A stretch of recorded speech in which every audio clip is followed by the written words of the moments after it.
আসসালামু আলাইকুম ওয়া রাহমাতুল্লাহি ওয়া বারাকাতুহু।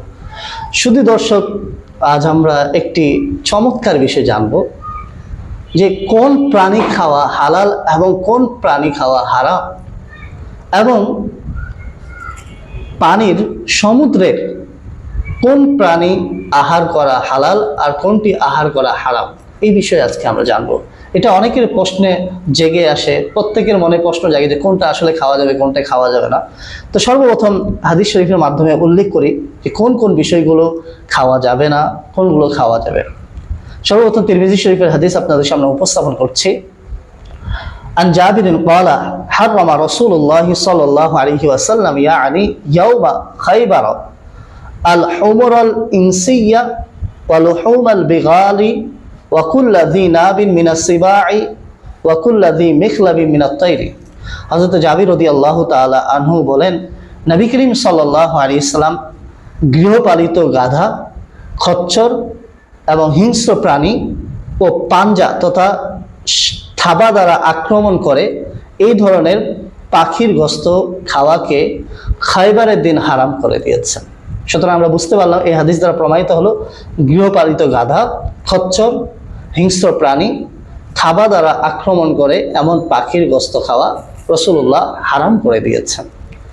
এবার যদি আমরা আরো লক্ষ্য করি, বুখারী ও মুসলিম শরীফের হাদিসের মধ্যে রয়েছে যে কোন প্রাণী নবী করিম সাল্লাল্লাহু আলাইহি ওয়াসাল্লাম খেয়েছিলেন। আন আবি মুসা ক্বালা রাআইতু রাসূলুল্লাহি সাল্লাল্লাহু আলাইহি ওয়াসাল্লাম ইয়াকুলু লাহমাদ দাজাজি। হযরত আবু মুসা আশআরী রাদিয়াল্লাহু তাআলা আনহু বলেন যে আমি নবী করিম সাল্লাল্লাহু আলাইহি ওয়াসাল্লামকে মুরগের গোশত খেতে দেখেছি। সুতরাং এই হাদিস দ্বারা প্রমাণিত হলো যে মুরগের গোশত খাওয়া এটা রাসূলুল্লাহ সাল্লাল্লাহু আলাইহি ওয়াসাল্লাম দ্বারা প্রমাণিত রয়েছে। এবার আসুন আরো কোন বস্তু খাওয়া বৈধ আছে। এই হাদিসটি বর্ণিত রয়েছে বুখারী মুসলিমের মধ্যে, এটিও রয়েছে যে হযরত আবু কতাদা রাদিয়াল্লাহু তাআলা আনহু থেকে বর্ণিত, তিনি একটি নীল গাভী দেখতে পেলেন। এটাকে বন্য গাধাও বলা হয়, জঙ্গলি গাধা। তখন তিনি সেটা শিকার করলেন। শিকার পরে হুজুর সাল্লাল্লাহু আলাইহি ওয়াসাল্লাম বললেন, তোমার কাছে কি তার গোশতের কিছু অংশ আছে? তিনি আরজ করলেন, হ্যাঁ আছে, তার রান রয়েছে। তো নবী করিম সাল্লাল্লাহু আলাইহি ওয়াসাল্লাম তার রান গ্রহণ করলো এবং আহার করলেন। তার বন্য গাধা জঙ্গলি যে গাধা হয়ে থাকে। এর আগের হাদিসে আমরা যেটা জানতে পারছি সেটা হলো গৃহপালিত গাধা, আর এখন যেটা আমরা শুনলাম সেটা হলো জঙ্গলি গাধা, যাকে নীল গায়েও বলা হয়, নীল গাভীও বলা হয়ে থাকে।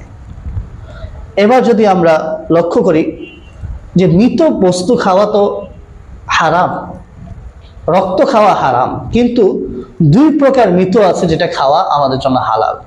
দুই প্রকার রক্ত আছে যা আমাদের জন্য খাওয়া হালাল। এটা হাদিস শরীফ দ্বারা প্রমাণিত। মুসনাদে ইমাম আহমদ, ইবনে মাজাহ, মিশকাত শরীফের মধ্যে এই হাদিসটি বর্ণিত রয়েছে যে হযরত ইবনে ওমর রাদিয়াল্লাহু তাআলা আনহুমা বলেন, নবী করিম সাল্লাল্লাহু আলাইহি ওয়াসাল্লাম বলেছেন, আমাদের জন্য দুটি মৃত পশু এবং দুই প্রকার রক্ত হালাল করা হয়েছে। মৃত পশুগুলো কি কি? একটি তো হলো মাছ, আরেকটি হলো ফড়িং, বড় পর্যায়ের ফড়িং যেগুলো হয়, বড় ধরনের। আর দুটি রক্ত কি কি? একটি হলো কলিজা, আরেকটা হলো যে কলিজার পাশে তিল্লি থাকে, যেটাকে প্লিহা বলা হয়। এই দুইটা রক্ত হালাল করা হয়েছে। কলিজা এটাও কি রক্ত বলে হাদিসে আখ্যায়িত করা হয়েছে। সুতরাং বুঝতে পারলাম মরা মাছ খাওয়া জায়েজ, মরা ফড়িং খাওয়া জায়েজ, দুটি রক্ত তথা কলিজা আর প্লিহা খাওয়া জায়েজ আছে। এবার আসুন কোন মাছ মরে গেলে খাওয়া যাবে আর কিভাবে মাছ মরলে খাওয়া যাবে না। তো এটি আবু দাউদ এবং ইবনে মাজাহ শরীফের হাদিস। হযরত জাবির রাদিয়াল্লাহু তাআলা আনহু বলেন, নবী করিম সাল্লাল্লাহু আলাইহি ওয়াসাল্লাম বলেছেন যে নদী যেই মাছকে বাহিরে নিক্ষেপ করে দেয় তা খাও, আর যেটি পানিতে মরে উল্টো হয়ে যায় তা খাবে না।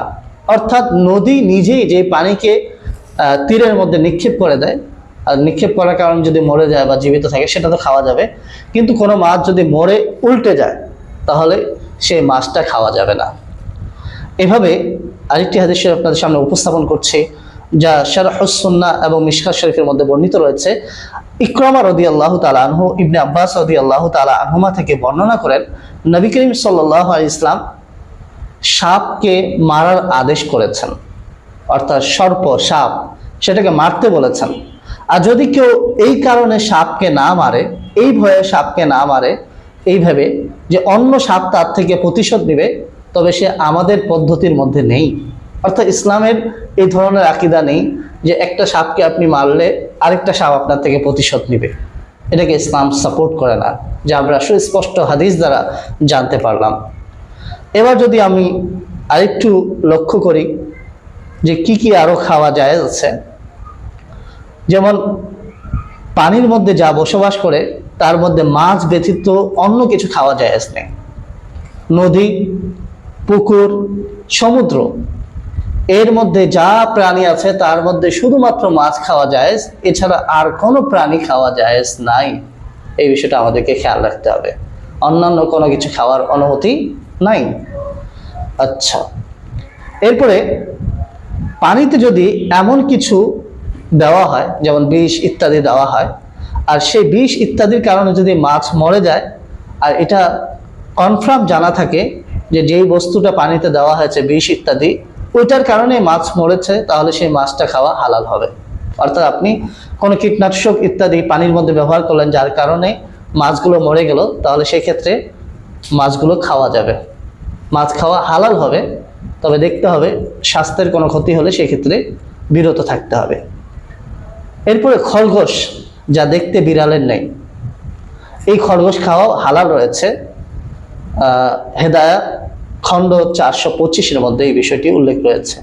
আর এর পূর্বে যে কোনো বস্তু নদীতে দেওয়া হলো যার কারণে মাছ মরে গেল, সেই মাছগুলো খাওয়া যায়, এই বিষয়টি দুরুল মুখতারের মধ্যে রয়েছে। আর পানির মধ্যে মাছ ব্যতীত অন্য কিছু খাওয়া যাবে না, এই বিষয়গুলো আমাদের গ্রহণযোগ্য কিতাবাদির মধ্যে রয়েছে। আমরা এখান থেকে জানতে পারলাম কোন কোন বস্তু খাওয়া আমাদের জন্য হালাল আর কোন কোন বস্তু আমাদের জন্য খাওয়া হারাম, তা সংক্ষেপে আমরা জানতে পারলাম।